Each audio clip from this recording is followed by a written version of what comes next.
All right, here we go. Part 3 of the earthquake presentation. This will be the last one. We're not too far from being done. So I believe we ended at aftershocks, and we are starting with tsunamis. So tsunami is not the same as a tidal wave, even though I know when I was growing up it sure was used interchangeably. Tsunami is a seismic sea wave caused by sudden upward or downward movement of the sea floor during a submarine earthquake or underwater landslides, explosions, things like that. They're generally produced by fairly large earthquakes, magnitude 8 or above, off the coast. They may also be generated, like I said, by landslides and volcanic eruptions. They travel across the open ocean at speeds of greater than 700 kilometers per hour, so very, very quickly. And they can reach great heights in coastal areas, especially with a gentle sloping seafloor or funnel-shaped bays that kind of just channel everything in. If you have the time, Google the Japanese earthquake and tsunami from, I don't know how many years ago that was, but watching the destruction from that mass of water coming inland was just unbelievable and pretty amazing. So take a chance to look at that and to see the destruction of a tsunami and what that looks like. All right, so world distribution of earthquakes. Where do they occur? I mentioned before, actually, in the previous presentation about mapping plate boundaries, and we'll look more at this when we get into plate tectonics, but we see that there's important concentrations occur in the Circum-Pacific and Mediterranean Himalayan belts. Right? And so you've probably learned about the Ring of Fire and the plate around the Pacific here, and notice just all of these earthquakes, and the different colors relate to how deep these earthquakes are, but all around this outer ring of the Circum-Pacific belt.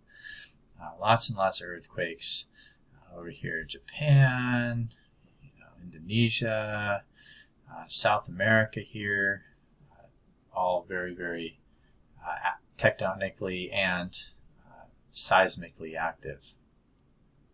We have shallow earthquakes common along the crest of the mid-oceanic ridge. So notice these are all blue and through here. These are all shallow earthquakes because that's a divergent plate boundary. And then nearly all these intermediate and defocused earthquakes occur at those deeper zones. So that's where we have earthquakes around the world. The first motion studies of earthquakes. Rock motion is determined by studying the seismograms from many locations, and each seismogram can identify whether the first motion was a push up deflection or a pull down deflection at that location. And so there's two possible solutions for any pattern of first motions that can be solved by knowing the fault orientation. All right? And so I think I know you did in your lab, you had a chance to look at this and looking at that first motion, whether it's up or down and whether it was a push or pull deflection on there. And so you've had a chance to use that and look at how it has an effect on the direction of movement along a fault.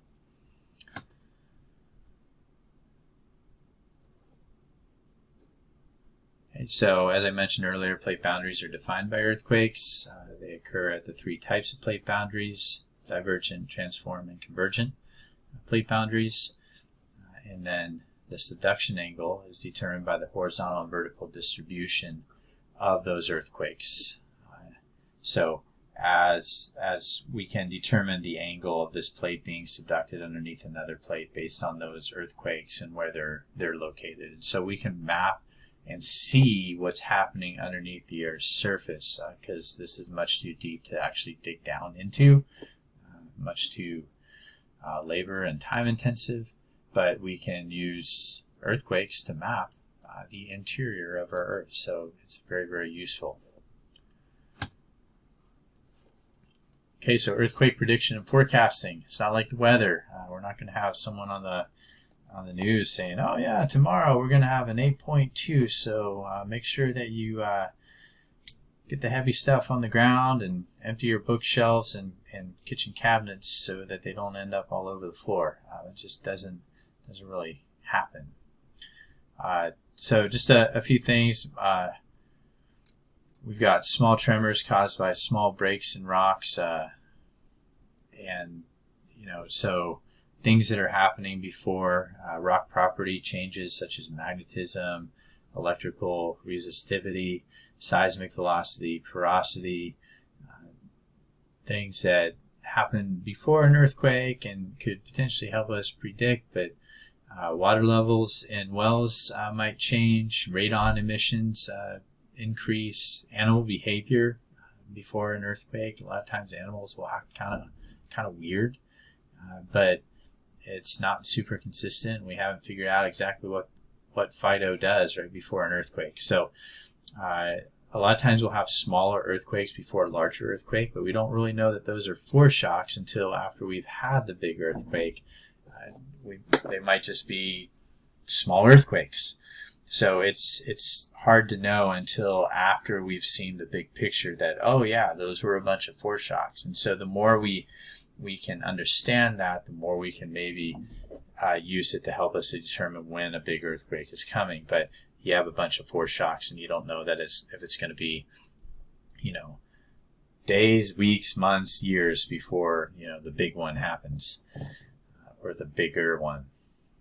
And so it's just very inconsistent. It's very short-term, or it makes making short-term predictions very difficult. It's not like the weather that we can see and map and we're pretty good at. So forecasting and figuring out when something is going to happen, the branch of paleoseismology, so studying ancient earthquakes and seismic events that have happened, determines where and when earthquakes have occurred and how big they were. And so we dig down into the Earth's crust, and we can, get down in there and look and see when earthquakes have taken place in these big trenches. So we study that geologic record. We do this across a fault zone, and we figure out how often those earthquakes occur and what the seismic gap is when there's inactive segments along that fault zone, for how long. And then we try to calculate the slip rate along those fault zones, how much movement has occurred over or during those seismic events.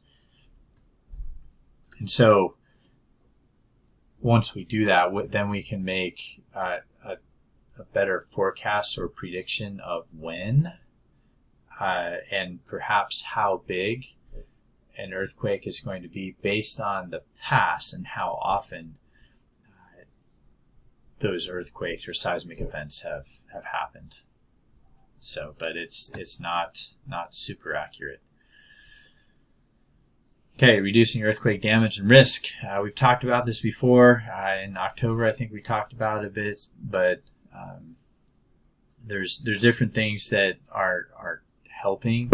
There's apps that you can get on your phone to develop early warning systems.